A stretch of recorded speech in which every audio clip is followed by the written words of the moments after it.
Hello family, वापस आ चुके हैं हम लोग द सुसाइड स्क्वाड के एक और नए एपिसोड के साथ। तो आप लोग को इस वीडियो को लाइक कर देना और इस वीडियो में एक प्यारा सा कमेंट कर देना, और अगर हम चैनल पे पहली बार आए हो तो चैनल को सब्सक्राइब भी कर देना। तो लास्ट एपिसोड में हम लोग ने देखा था कि जवान जो होता है वो बिस्टियों से बताता है कि तुमने मेरे ऊपर 10-20 साल मेहनत की और मुझे काफ़ी अच्छा प्रोडक्ट बनाया ताकि तुम मुझे उस मुनार्स के हाथों में बेच सको। लेकिन मैं तुम्हें बता दूँ कि अब मैं तुम्हारा कोई भी प्रोडक्ट नहीं हूँ, अब मैं खुद को कंट्रोल कर सकता हूँ। साथ ही वहाँ पर एक जोरदार ब्लास्ट होता है और वो बिस्टोन के जितने भी जड़ होते हैं वो सारे जड़ टूटना स्टार्ट हो जाता है। वहाँ पे धमाके में से एक लाइट निकलती हुई दिखाई देती है और उस लाइट के अंदर से फिर हमें जवान निकलता है, जो कि अपनी एनर्जी को रिलीज करते हुए अपने हाथ में स्वॉर्ड लेके उसकी तरफ यानी बिस्टोन की तरफ अटैक करने के लिए आगे बढ़ता है। और एक जोरदार स्लैश, एक जोरदार स्टैप बिस्टोन के ऊपर लगा देता है। बिस्टोन ये देखने के बाद काफ़ी ज़्यादा शॉक हो जाता है, काफ़ी ज़्यादा हैरान हो जाता है, लेकिन वो फिर पीछे की तरफ हटता है और अपने हाथ से भी अपनी एनर्जी को रिलीज करता है। फिर दोनों की एनर्जी जो होती है, एनर्जी ब्लास्ट एक दूसरे से टकराती है और जवान थोड़े पीछे की तरफ धकला जाता है। लेकिन वहाँ पे बिस्टियन के कंधे पे दिखाते हैं, बिस्टोन के कंधे पे भी चोट लग जाती है और फर्स्ट टाइम उसे घायल होते हुए दिखाया जाता है। वो बोलता है नहीं, ऐसा नहीं हो सकता, ऐसा तो कभी नहीं हो सकता, ऐसा होना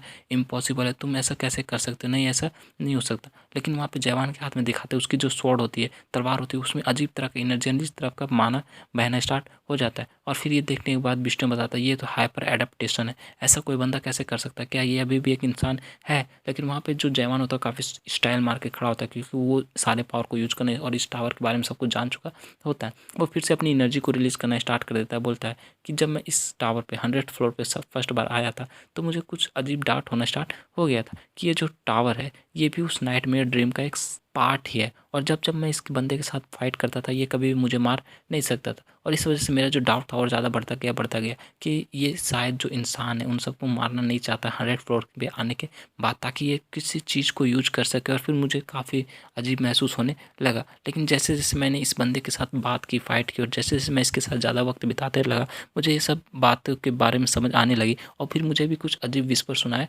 देने लगा। और ऐसा करते करते काफ़ी मतलब कि डाउट होते होते, डाउट क्लियर करते करते जब मैंने सारी बातों को समझ लिया तब मेरे मन में कोई भी जड़ा मतलब कि बड़ा डाउट नहीं है। साथ ही वो अपने स्वॉर्ड से फिर भी से पिस्टियन के ऊपर अटैक कर देता है। बोलता है कि मैं इस स्टैबिंग की टेक्निक को पूरी तरह समझ चुका हूँ और अब मैं इसका असली मजा तुम्हें चखाने वाला हूँ, डेविल बिस्टियन। साथ ही वो एक बहुत बड़ा ब्लास्ट जो होता है, स्टैब जो होता है, वो बिस्टियन की तरफ कर देता है। बिस्टियन अपने सामने एक शील्ड बना के खुद को प्रोटेक्ट करने की कोशिश करता है, लेकिन वो काफ़ी ज़्यादा शॉक हो जाता है क्योंकि उसका जो शील्ड होता है वो भी इस ब्लास्ट को, स्टैब को सह नहीं पाता है। और उससे वहाँ मतलब चिल्ला के जो बिस्टियन होता है अपनी एनर्जी को रिलीज करने के लिए, बढ़ाने के लिए उस टावर से चिल्ला के बोलता है कि लिंक करो, अभी लिंक करो। वहाँ पे एक स्क्रीन खुलता है, लिखता है टेम्पोररी लिफ्टिंग द यूनिट, मतलब कि लिमिट जो है उसका टेम्पोररी थोड़े टाइम के लिए बढ़ा दिया गया है। और फिर बिस्टियन एक जोरदार रॉर मारता है और उसकी एनर्जी भी काफ़ी ज़्यादा बढ़ जाती है। वहाँ पे दिखाते हैं बिस्टियन की आंखें भी और ज़्यादा चमकना स्टार्ट कर देती है और काफ़ी रफ्तार के साथ वो जवान के ऊपर अटैक करने के लिए आगे बढ़ता है और बोलता है कि अब मैं तुम्हारे ऊपर एजी नहीं आने वाला हूँ, अब मैं दिखाता हूँ कि असली पावर किसे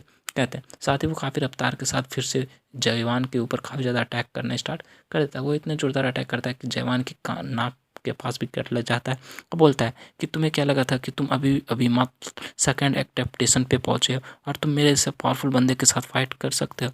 मैं मानता हूँ कि तुम्हारे पास काफ़ी अच्छा टैलेंट है, तुम काफ़ी जल्दी सीख रहे हो, लेकिन फिर भी तुम एक मामूली सा इंसान और तुम कभी भी मेरे जैसे डिमन बिस्टियन को नहीं हरा सकते। साथ ही वो बहुत सारे ब्लास्ट करना स्टार्ट कर देता है, उस पर अटैक करना स्टार्ट कर देता है और अपने बहुत सारे फिर नुकीले नुकीले वही जड़ निकालना स्टार्ट कर देता है। उस सबसे बचते बचते जैसे भी जयवान जो होता है पीछे की तरफ भाग रहा होता है, लेकिन फिर भी उसे तो चोट लग रही होती है और उसका काफ़ी ज़्यादा ब्लड निकल रहा था। वो बोलता है क्या ये सब ऐसे ही खत्म हो जाएगा, क्या मैं इसे कभी भी नहीं हरा सकता। लेकिन वो फिर से वही छोटा सा ड्रैगर जो इसको मिला था उसे उठा लेता है, मतलब कि 99 फ्लोर पे जो मिला था उसे उठा लेता है और बोलता है कि अब मुझे कुछ करना होगा। साथ ही वो उसे जोरदार तरीके से प्रेस करता है, दबाता है, जिसके बाद हमें वहाँ पे काउंटिंग दिखाई जाती है जो कि 9 बिलियन कुछ, मतलब कि इसी तरह करके बहुत बड़े डिजिट में उसका काउंटिंग चल रहा होता है। वो उससे फाइट करते रहता है, काफ़ी रफ्तार से फाइट स्टार्ट हो जाती है, दोनों काफ़ी रफ्तार से एक दूसरे के ऊपर अटैक और डॉज और डिफ्लेक्ट कर रहे होते हैं। लेकिन वो जो नंबरिंग होती है वो बढ़ते बढ़ते बढ़ते 9 तक पहुँच जाती है।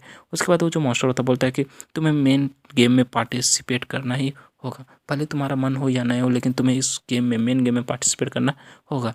जवान उसकी कोई भी बातों पे ध्यान नहीं देता और उस पर अटैक किया जा रहा होता है। लेकिन फिर वो जो स्क्रीन होता है वो नंबरिंग होता है 10 बिलियन पे जाके रुक जाता है। ये देख के जवान काफ़ी ज़्यादा खुश हो जाता है, फिर बोलता है अब मैं तुम्हें असली मजा चखाने वाला हूँ। वो पीछे की तरफ हटता है और अपनी तलवार की तरफ देखता है, फिर बोलता है कि अभी मौका, अभी मुझे अपनी असली स्टैबिंग वाली पावर को यूज़ करना होगा। उसे सारी बातें याद आती कैसे उसने 98 फ्लोर और 99 फ्लोर के मास्टर को मारा था। बताता है कि अब तुम देखो कि असली स्टैबिंग किसे कहते हैं। साथ ही वो अपनी तलवार को, स्वॉर्ड को, बड़ी सी स्वॉर्ड को सामने की तरफ करते हुए बिस्टोन के ऊपर अटैक कर देता है। अब ये देखने के बाद जो बिस्टोन होता है वो काफ़ी ज़्यादा शॉक हो जाता है, बोलता है क्या ऐसा भी हो सकता है, मैंने तो कभी भी ये नहीं सुना था।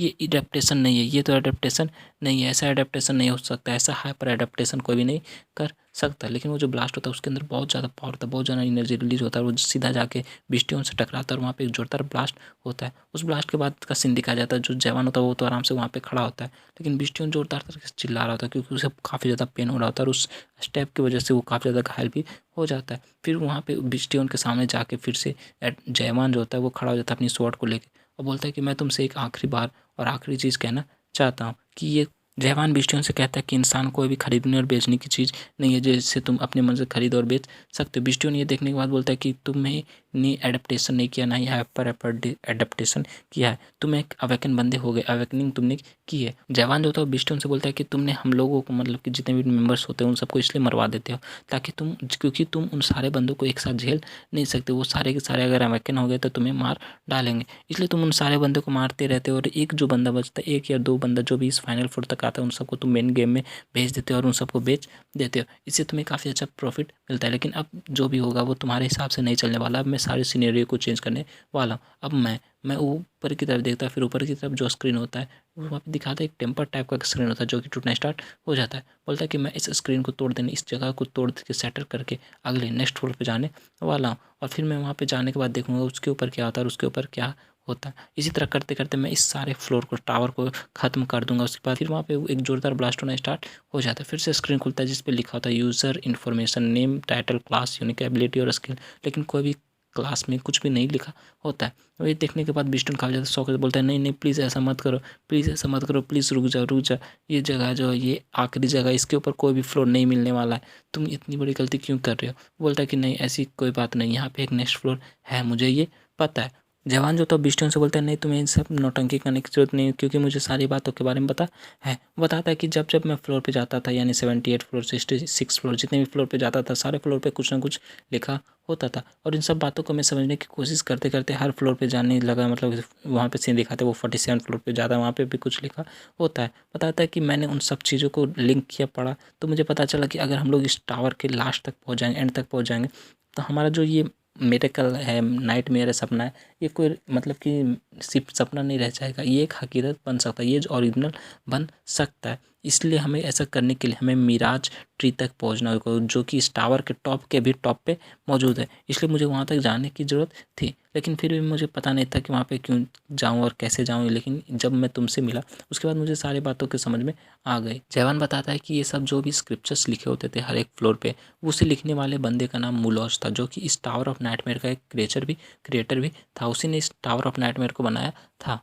जवान फिर से अपनी एनर्जी को, स्वॉर्ड की एनर्जी को रिलीज करना स्टार्ट कर देता है। बोलता है कि ये जो टावर है, टावर ऑफ नाइटमेयर, ये मिराज ट्री का एक रूट की तरह काम करता है। वो बिस्टियन बोलता है कि आखिर तुम किस बारे में बात कर रहे हो, आखिर तुम क्या जाने वाले हो, तुम क्या करने वाले हो। लेकिन जयवान जो होता बताता है अगर ये रूट है तो इसका कहीं ना कहीं तना होगा, कहीं ना कहीं सिरा तो होगा ही। अगर मैं इसके रूप को तोड़ दूँ तो मुझे लगता है कि मैं उस असली दुनिया में जा सकता हूँ, मिराज ट्री के पास जा सकता हूँ। साथ ही वो एनर्जी को और ज़्यादा रिलीज करना स्टार्ट कर देता है और अपनी स्वॉर्ड को ऊपर की तरफ करता है और एक जोरदार एनर्जी ब्लास्ट वहाँ पे होती है जिससे कि उस पूरे के पूरे जो स्क्रीन होता है, टावर होता है, उसका जो ऊपर का स्क्रीन होता है वो टूट जाता है। सिस्टम पे स्क्रीन खुलता है कि जो ट्यूटोरियल गेम उसका एंड हो चुका है, उसका जो पॉइंट है वो कैलकुलेट हो रहा है। लेकिन वहाँ पे फिर एरर आ जाता है, बोलता है कि यहाँ पे कैलकुलेशन में एक एरर हो गया, कैलकुलेशन जो फेल हो चुका है। अब हम लोग को जितने भी यहाँ पे वॉकर्स बचे हैं इस टावर के अंदर, उन सबको देखना होगा कि आखिर इस टावर के अंदर कितने वॉकर्स बचे हैं। साथ ही वहाँ सर्चिंग होना स्टार्ट हो जाता है, लेकिन फिर मामले दिखाता है कि कोई भी वॉकर इस टावर के अंदर नहीं है। इसलिए मुझे लगता है कि गेम जो है वो क्लियर नहीं हुआ है और गेम फेल